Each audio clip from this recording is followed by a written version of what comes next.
Best varicose wines చికిత్సనే పొందండి. నొప్పి లేని చికిత్స కోసం సంప్రదించండి ఎబిస్ హాస్పిటల్. నమస్కారం, మీరు చూస్తున్న సుమన్ టీవీ. నేను మీ కీర్తి. నాతో పాటు ప్రముఖ ఆస్ట్రాలజీ బ్రహ్మశ్రీ నందిబట్ల శ్రీహరి శర్మ గురుగారు ఉన్నారు. నమస్తే గురుగారు. వాగర్థావివ సంపృక్తౌ వాగర్థ ప్రతిపత్తయే జగతః పితరౌ వందే పార్వతీ పరమేశ్వరౌ. ఆదిత్యాయ చ సోమాయ మంగళాయ బుధాయ చ గురుశుక్ర శనిభ్యశ్చ రాహవే కేతవే నమః. శృంగేరి జగద్గురు పీఠాధిపతులకి, కంచి పీఠాధిపతులకి నమస్కారములు తెలియజేసుకుంటూ కార్యక్రమాన్ని ప్రారంభిద్దాం. కార్తీక అమావాస్య గురుగారు, ఆఖరి అమావాస్య కార్తీక మాసంలో కదా, మరి ఈ రోజుకి ప్రత్యేకత ఏమైనా ఉందా? ఈ అమావాస్యని మేమంతా ఎలా సద్వినియోగం చేసుకోవాలి? ముఖ్యంగా నరదిష్టి నరఘోష ఉన్న వాళ్ళకి ఈ అమావాస్య ఎలా అయినా ఉపయోగపడుతుందంటారా? కార్తీక అమావాస్య చూస్తుండగానే 30 రోజులు గడిచిపోయాయి. ఇక ఆఖరి రోజైనటువంటి అమావాస్య దగ్గరికి వచ్చేసేసామమ్మ. ఈ అమావాస్యకి చాలా ప్రత్యేకత ఉంది. వీక్షించేటువంటి ప్రేక్షకులకి కూడా ఏదైతే అనుకుంటున్నారో అది సరైనది కాదు, వాస్తవాన్ని తెలియచేసే విషయం మనము ప్రూఫ్తో సహా మనం చెప్పుకుందామమ్మా. గురుగారు, ఏంటి ఈ అమావాస్య రోజున చేయాల్సినటువంటి విధి విధానాలు ముందు తెలుసుకుందాం. కానీ మనకు మహాభారత యుద్ధం తెలుసు కదమ్మా. యుద్ధం ప్రారంభమైంది ఎప్పుడు అని చెబితే ఈ త్రయోదశి రోజు మార్గశిర త్రయోదశో చతుర్దశో ప్రారంభమైంది అని అంటారు. మార్గశిర శుద్ధ ఏకాదశి గీతా జయంతి అని అంటారు. గీతా జయంతి మార్గశిర శుద్ధ ఏకాదశి కాదు, మరి గురుగారు కార్తీక అమావాస్య రోజునే ఈ యొక్క గీతా జయంతి. అవునా? మనకు దీనికి ప్రమాణం కూడా తెలియజేసుకుందామమ్మా. మహాభారత యుద్ధకాలంలో 10 రోజుల పాటు యుద్ధం చేశాడు భీష్ముడు. మాఘశుద్ధ అష్టమి రోజున ప్రాణం వదిలాడు. భీష్మాష్టమి. అప్పుడు భీష్మాష్టమి అంటే మహాభారత యుద్ధకాలం 10 రోజులు, మాఘశుద్ధ అష్టమి మొత్తం కలిపితే 68 రోజులు. ఈ మాఘశుద్ధ అష్టమి నుంచి 68 రోజులు వెనక్కి గనక వెళితే ఈ అమావాస్య తేలుతుంది. కార్తీక అమావాస్య రోజే గీతా జయంతి. అంటే శ్రీకృష్ణ భగవానుల వారు భగవద్గీతని అర్జునుడికి ఉపదేశం చేయడం జరిగింది. కార్తీక బహుళ అమావాస్య రోజునే యుద్ధం ప్రారంభమైంది. ఇది తెలుసుకోవాలమ్మా. ఇంకొక ప్రమాణం కూడా చేసుకుందాం. ఒక ప్రమాణం తెలిపాం. అంటే భీష్ముడు మరణించింది మాఘశుద్ధ అష్టమి కదా, అందరికీ తెలిసిందే. 68 రోజులు వెనక్కి వెళితే కార్తీక బహుళ అమావాస్య. తరువాత శ్రీకృష్ణుల వారు రాయబారానికి వెళ్ళినటువంటిది రేవతి నక్షత్రం. అంటే కృత్తికా నక్షత్రానికి కార్తీక పౌర్ణమి రావాలి. తర్వాత వెళుతూ వెళుతూ కర్ణుడిని కలుసుకున్న తర్వాత కర్ణుడితో చెబుతాడు, రేపు జ్యేష్ఠ నక్షత్రముతో కూడుకున్నటువంటి అమావాస్య రోజున యుద్ధం ప్రారంభమవుతుంది అని చెప్తాడు. అంటే మనకిక్కడ యుద్ధం ప్రారంభమైంది కార్తీక మాస బహుళ అమావాస్య. ఆ రోజే గీత ఎంతసేపు చెప్పాడమ్మా? కొద్దిసేపే. తర్వాత వెంబడే యుద్ధం ప్రారంభించడం జరిగింది. కానీ అమావాస్య రోజు ప్రారంభిస్తారా మీ లెక్క ప్రకారం? అమావాస్య అనేటువంటిది పక్కకు పెట్టండమ్మా. అమావాస్య రోజు ప్రారంభమైంది అంతే. అందుకనే చెడుపై మంచి గెలిచింది. ఇదేమీ ఇల్లు కట్టుకోవడమో పెళ్లి చేయడం కాదమ్మా, యుద్ధం చేస్తున్నాం. కాబట్టి దానికి మంచి పని కంటే 10 రకాలుగా ఆలోచన చేసి మంచి పని ఎప్పుడైనా మొదలు పెట్టాలి. చెడు పనికి ఎప్పుడైతేందమ్మా? వినాశనమే కదా, చెడే కదా. యుద్ధం అంటే మంచి ఎలా అవుతుంది? ఎవరో ఒకరు మరణించాలి, చెడుపై మంచి గెలవడం. మంచి గెలవాలంటే చెడు పోవాలిగా. మరి ఆ చెడుని పోవడం కోసం చేసినటువంటిది. ఇందులో జన నష్టం జరిగింది కదా, అది కూడా చెడే కదమ్మా. ఇప్పుడు మనకు యుద్ధ వాతావరణాలు చూస్తున్నాం, అదేమన్నా మంచిదా? ఎంతోమంది ప్రపంచవ్యాప్తంగా పౌరులు చనిపోతున్నారు.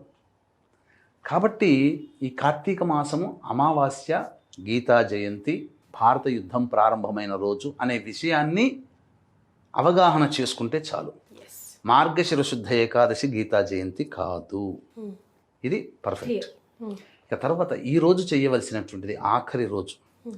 కాబట్టి ముఖ్యంగా ఈ అమావాస్య రోజున అంటే చాలామందికి కొద్దిగా కన్ఫ్యూజన్ ఉంది. ఏ రోజు అమావాస్య? 19వ తారీఖు, 20వ తారీఖు.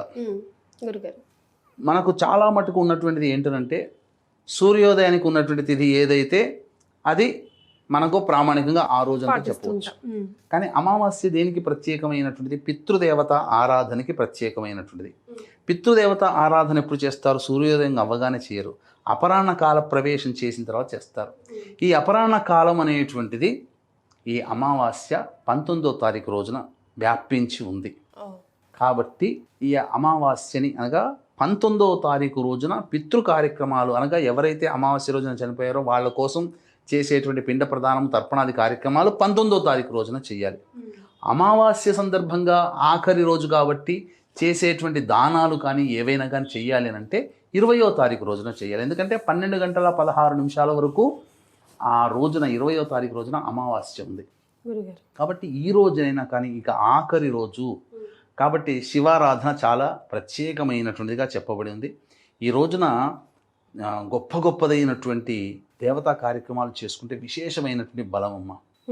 ఎందుకనంటే స్వాతి నక్షత్రం వెళ్ళిపోయిన తర్వాత విశాఖ నక్షత్రం వస్తుంది.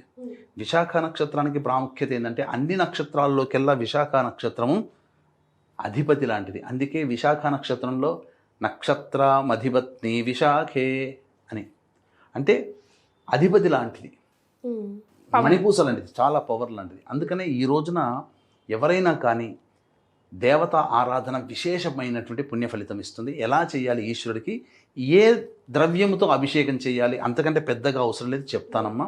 వీక్షించేటువంటి ప్రేక్షకులు కూడా ఈ నెల 20వ తారీఖు రోజున అమావాస్య సందర్భంగా మహిమాన్విత శ్రీశైల క్షేత్రంలో మీ జాతకరీత్యా కలుగు విద్య, వివాహ, ఉద్యోగ, దాంపత్య, అనారోగ్య సమస్యల నివారణకి మరియు మేష, మిథున, కర్కాటక, సింహ, కన్య, వృశ్చిక, ధనుసు, కుంభ, మీన రాశిలో జన్మించిన వారికి ఇప్పుడు ప్రపంచవ్యాప్తంగా జరుగుతున్నటువంటి ఉపద్రవాలకి గురు అతిచారం కారణం. కాబట్టి 12 రాశిలో జన్మించినటువంటి వారికి దోషప్రదము కావున సర్వదోష నివారణ పూజలు, హోమాలు జరిపించి శక్తిపాతము చేసినటువంటి కరుంగలి మాలని ఇవ్వడం జరుగుతుంది. ఈ కార్యక్రమంలో నమోదు చేసుకోదలిచిన వాళ్ళు స్క్రీన్పై కనిపిస్తున్నటువంటి నెంబర్లకి సంప్రదించగలరు.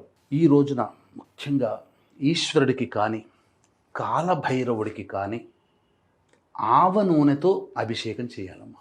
ఇది ప్రధానం. ఆవ నూనెతో అభిషేకం ఏ సమయంలో అయినా? ఏ సమయంలోనైనా కానీ ఉదయం 12 లోపల చేయవచ్చు. గురుగారు ఇంట్లో కూడా చేసుకోవచ్చునమ్మా. తర్వాత విశేషించి ఆ యొక్క శివాలయంలో కానీ భైరవుడి దగ్గర కానీ కాలభైరవుడి దగ్గర కానీ ఇంట్లోనైనా కానీ కూష్మాండ దీపం అనేటువంటిది వెలిగించాలి. ఈ రోజున కూష్మాండ దీపం వెలిగించి అంటే బూడిద గుమ్మడికాయని తీసుకొని వచ్చి సగానికి కోసి మధ్యలో ఉన్నటువంటిది కొంత తీసి అందులో నువ్వుల నూనె కానీ ఆవ నూనె కానీ వేసి వెలిగించాలి. దేవుడి గుడిలోనా లేకపోతే గడప దగ్గర ఎక్కడ వెలిగించాలి? భైరవుడి దగ్గరనైనా శివాలయం దగ్గరనైనా, శివాలయంలో ఓకే, లేదా శివాలయంలో బయట ఎక్కడైనా కానీ, లేదా ఇంట్లోనైనా వెలిగించుకోవచ్చు. కాలభైరవాష్టకం ఈరోజు పారాయణం చేయాలమ్మా. ఈరోజు విశాఖ నక్షత్రం ఉంది. విశేషంగా అమావాస్య తిథి గురువారం కూడా అయినటువంటిదమ్మా. మంగళవారం, బుధవారం వచ్చింది, గురువారం వచ్చింది అమావాస్య. కాబట్టి విశేషమైనటువంటి రోజు కాబట్టి ఈ రోజున శివలింగ దానము, ఉసిరిక దానము, అలాగే సాలగ్రామ దానం, ఇవన్నీ దానాది కార్యక్రమాలు చేయవచ్చు. దీపదానములైనా చేయవచ్చు. ఇక అమావాస్య కాబట్టి ఈ రోజున విశేషముగా అమ్మవారి ఆరాధన చేయాలి. అమ్మవారికి ఎర్రటి పుష్పాలు, మందార పుష్పాలు కానీ లేదా గులాబీ పుష్పాలు కానీ అమ్మవారికి వేసి కుంకుమ పూజ జరిపించడం చాలా మంచిది. అవకాశం ఉంటే దేవాలయంలో అమ్మవారికి సంబంధించినటువంటి దుర్గా హోమం జరిపించుకుంటే చాలా విశేషం. లేదా దశమహావిద్యల్లో భాగమైనటువంటి ఈ ప్రత్యంగిర అమ్మవారి యొక్క పూజ కానీ జరిపించుకున్న చాలా విశేషం. సో ఈ అమావాస్య రోజు ముఖ్యంగా గురుగారు నరదిష్టి, నరఘోషతో బాధపడుతున్న వాళ్ళకు కూడా ఏదైనా రెమెడీ సజెస్ట్ చేస్తారా? బుధవారం నాడు ఉన్నది కాబట్టి బుధవారం నాడైనా కానీ చేయవచ్చు, గురువారం నాడైనా కానీ చేయవచ్చు. రాహుకాలంలో బూడిద గుమ్మడికాయని చక్కగా అలంకరించి ఎర్రటి వస్త్రము, ఈ ఎర్రటి వస్త్రం తీసుకుని అందులో నల్ల జీడి గింజలు, కొద్దిగా తోక మిరియాలు, పటిక బెల్లం, తినేది కాదమ్మ, అది దిష్టి తీసేటి వాడేస్తారుగా పటిక బెల్లం, పట్కరి అంటారు, పటిక అంటారు.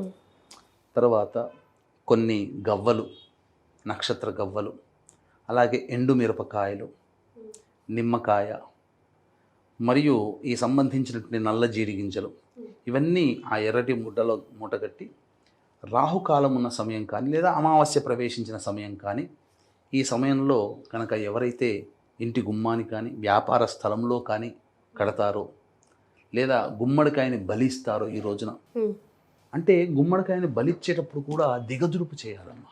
అంటే గురుగారు అంటే మనిషికి దిష్టి తగులుతుందని అంటారు కదా. అంటే మనకు శాస్త్రంలో ఏం చెప్పబడి ఉందనంటే ఎప్పుడు కూడా జీవహింస పనికిరాదు. అందుకని ఒక నిమ్మకాయని కనుక కోసి బలి ఇస్తే అది ఒక కోడిని బలి ఇచ్చినట్టుగా, గుమ్మడికాయని బలి ఇస్తే అది చాలా గొప్పదమ్మా, మహిషమును బలి ఇచ్చినంత బలం. కాబట్టి మానవుడికి చెప్పలేనటువంటి దిష్టి తగులుతుంది కదమ్మా.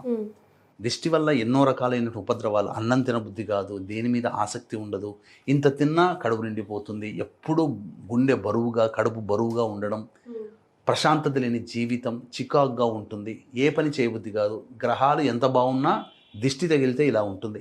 ఎవరైనా ప్రయోగం చేసినా ఇలాంటి పరిస్థితులు ఉంటాయి. కాబట్టి ఇవన్నీ తొలగిపోవడం కోసం చక్కగా గుమ్మడికాయను మనం తీసుకొని వచ్చి గుమ్మడికాయని 3 సార్లు క్లాక్ వైజ్ డైరెక్షన్గా, తర్వాత యాంటీ క్లాక్ వైజ్ డైరెక్షన్గా, మళ్ళీ మనిషి నుంచి పైనుంచి కింది దాకా దిగదురుపుతూ 9 సార్లు దిగదుడిచి పగలగొట్టి ఎడమ చేతిలో ఉన్నటువంటి దాన్ని కుడి చేతికి విసిరేయడం, కుడి చేతిలో ఉన్నదాన్ని ఎడమ చేతికి విసిరేసి తర్వాత పసుపు కుంకుమ చల్లి ఎవరికైతే దిష్టి తీస్తారో ఆ వ్యక్తి స్నానం చేస్తే దోషమంతా తొలగిపోతుంది. ఇది ముఖ్యంగా చేయాలి. గుమ్మడికాయ అప్పుడు వెంటనే పడేసేయచ్చా గురుగారు? ఒక రాత్రి నిద్ర చేయాలి అట్లా ఏమైనా ఉంటుంది? అట్లే పడేసేయచ్చు, తప్పనేం ఉండాల్సిన అవసరం. ఇంటికైతే కుడివైపులో ఉన్నది ఎడం వైపులో ఉన్నది కుడివైపు చేయాలి. ఇక దిష్టి మనిషికి తీస్తే ఇక ఏం అవసరం లేదమ్మా, దాన్ని పడేసేయచ్చు. స్నానం చేసేసి ఉన్న బట్టలతోనే స్నానం చేసి ఇంట్లోకి వెళ్ళిపోతే చాలు. చాలా మటుకు దిష్టి పోతుంది. కేవలం దిష్టనే కాదమ్మా, ఏ వ్యక్తికైతే ఈ గుమ్మడికాయ దిష్టి తీస్తారో ఆ వ్యక్తికి జాతకంలో ఉండేటువంటి గండములు దోషములు ఉంటాయి కదా, అవి తొలగిపోతాయి.